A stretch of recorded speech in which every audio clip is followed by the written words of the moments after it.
सर्वस्य रूपौ बभौ यावद वत्सप वत्स काल्प कपपुर। जैसे बछड़े बने थे, जैसे बछड़ों की काया थी, जैसे उनके गले में घंटी थी, जैसे वो चलते थे, सब कुछ भगवान वैसे ही बन गए हैं। और तो और जो ग्वाल बाल थे वो भी भगवान बन गए। जो सखा जैसा वस्त्र पहना था भगवान उसके वस्त्र भी बन गए। सखाओं ने छड़ी ले रखी थी, वो छड़ी भी भगवान बन गए। यावत यष्ट विषाण वेणु दलसी। सखाओं के पास बंसी थी, अब बंसी भी ब्रह्मा जी ले गए तो बंसी कहां से ले आएंगे ठाकुर जी, तो बंसी भी भगवान बन गए। यावत विभूषांबरम, जैसा ग्वाल बालों का श्रृंगार था सब भगवान बन गए। और सबसे बड़ी बात, यावत शील गुणा विधा कृति वयो, जैसा उनका शील स्वभाव व्यवहार था वैसे ही भगवान बन गए। कोई सखा लंगड़ा के चलता है तो भगवान लंगड़ा के चलते हैं। कोई सखा मस्खरी करता है तो भगवान मस्खरी करते हैं। देखो भाई, बात यह है कि रूप तो कोई भी किसी का बना सकता है। रावण ने भी एक बार साधु का रूप बनाया था, पर जानकी जी का अपहरण करने गया था। संत का भेष बनाने के बाद उसको भजन करने की नहीं सूझी, अपहरण करने गया। और तो और छोड़ो, माता सती जी ने सीता जी का रूप धारण किया, बराबर इतना सुंदर रूप धारण किया कि लक्ष्मण जी चकित रह गए। अरे जानकी जी आ गई। पर राम जी ने पहचाना, लक्ष्मण जी तो एक बार पहचान ही नहीं पाए। लेकिन सती जी ने सीता जी का रूप तो धारण कर लिया, लेकिन सीता जी का स्वभाव नहीं धारण कर पाई। सीता जी तो हमेशा राम जी के पीछे चलती हैं और वो राम जी के आगे आगे चल रही हैं। सीता जी का रूप धारण करके घूम रही हैं, देख रही हैं तिरछी निगाह से कि राम देखेंगे तो क्या कहेंगे, दौड़ के आएंगे कि नहीं। राम जी हंस रहे हैं कि अरे माता जी रूप तो बहुत बढ़िया बनाया, पर स्वभाव और गुण बिल्कुल नहीं। लेकिन भगवान ने आज जो गोपालों का रूप धारण किया है, तो भगवान ने केवल रूप ही नहीं, यावत शील स्वभाव, जैसा जिसका शील है, स्वभाव है, गुण है, व्यवहार है, सब कुछ भगवान ने धारण कर लिया है। इनसे बड़ा नाटक करने वाला इस ब्रह्मांड में कोई नहीं है। बोलो प्रेम से राधे राधे। अब भगवान जाते हैं घर में, रोज की भांति, फिर आते हैं, फिर जाते हैं। घर में जाते हैं, अपने बछड़ों को, बछड़े भगवान बने हैं, भगवान ही बछड़े बने हैं, भगवान ही ग्वाल बाल हैं, बछड़ों को लेकर के बांधते हैं और खुद जाते हैं अपने अपने घर। आज स्थिति यह है कि जितनी गोपियां थी वो जैसे पहले कृष्ण को मानती थी, वैसे अब वो अपने बालकों को मानने लग गई हैं। जितना प्रेम उनको कृष्ण में था, उतना प्रेम गोपियों को अब अपने बालकों में हो गया। गायें हमेशा देखती रहती थी कि कृष्ण हमारे पास आए, हमको दिखाई पड़ जाए। हर गाय श्री कृष्ण का इंतजार करती रहती थी। भगवान ने सोचा, हर गोपी, हर ग्वाल, हर गाय मेरा इंतजार कर रही हैं, मैं एक ही हूँ। और मैया यशोदा मुझे हमेशा पकड़ के ले जाती है, अपने अंक में भर के रखती है, मैं किसके किसके पास जाऊं। इसलिए आज भगवान ने ये लीला किया है। आज भगवान बछड़े बन गए हैं और बछड़े के रूप में सारे गायों के पास पहुंच गए हैं। आज गायों की जो मनोकामना थी उसको ठाकुर जी ने पूर्ण कर दिया है।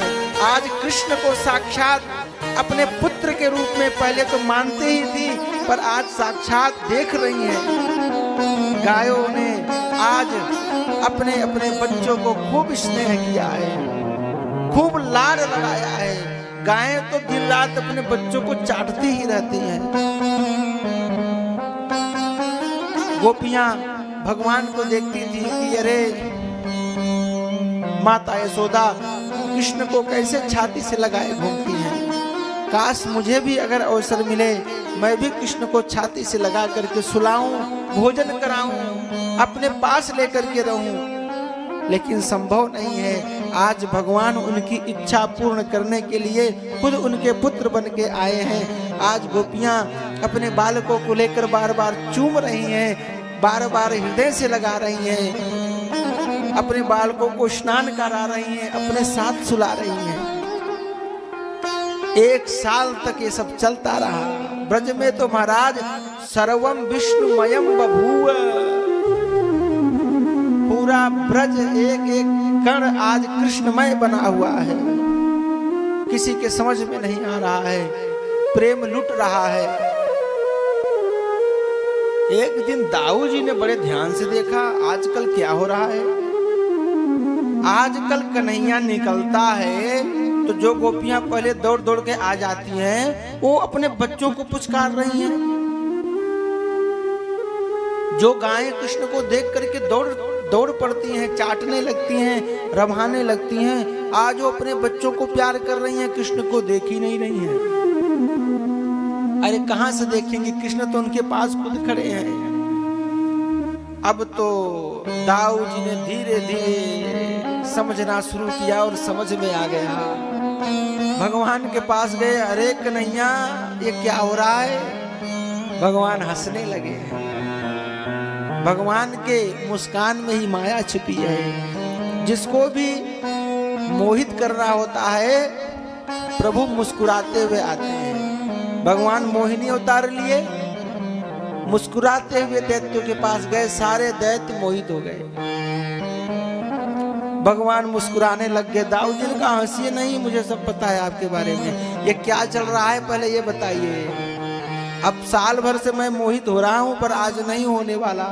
भगवान ने कहा दाऊ जी आप सब जानते हो, आप जान लो, ब्रह्मा जी से खेल चल रहा है। इतने में ब्रह्मा जी वापस आए। ब्रह्मा जी ने वापस आके देखा तो जिन ग्वाल बाल बछड़ों को चुरा के ले गए थे वही नीचे खेल रहे हैं भगवान के साथ। अब ब्रह्मा जी की खोपड़ी खराब। ब्रह्मा जी को समझ में नहीं आ रहा है कि कौन सही है कौन गलत। सत्या के कतरे नेति ज्ञातुम नेष्ठे कथंचन, कौन सही है कौन गलत, ये सही है कि ये सही, ये गलत कि वो गलत, कौन कुछ समझ में नहीं आ रहा है। अंत में ब्रह्मा ने हाथ जोड़ करके भगवान से प्रार्थना किया है, हे प्रभु मुझे समझ में नहीं आ रहा है, आप हमारा मार्गदर्शन करिए। और जैसे ही ब्रह्मा जी ने आंखें खोली तो क्या देखते हैं, ब्रज में चारों ओर साक्षात नारायण ही नारायण, भीड़ लगी हुई है नारायणों की।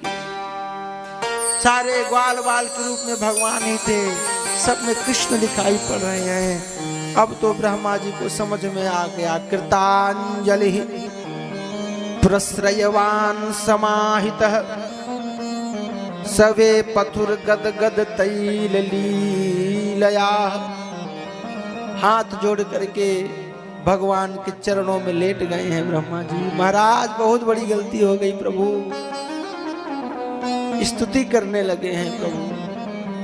नवमीड्यते भ्रवपुषे तडिदंबराय, बकासुर से युद्ध करने के लिए गुंजावतंस परिपीच्छल सन्मुखाय। यहाँ तक कि भगवान वन्यस्रजे कवल वेत्र विशाल वेणु लक्ष्मण श्रिये मृदुपदे पशुपांग जाय। हे एक जगते नवमी इसका काल, हे स्तुति करने योग्य प्रभु हम आपकी स्तुति कर रहे हैं, आपको नमस्कार कर रहे हैं। आपकी कितनी सुंदर शोभा हो रही है, आप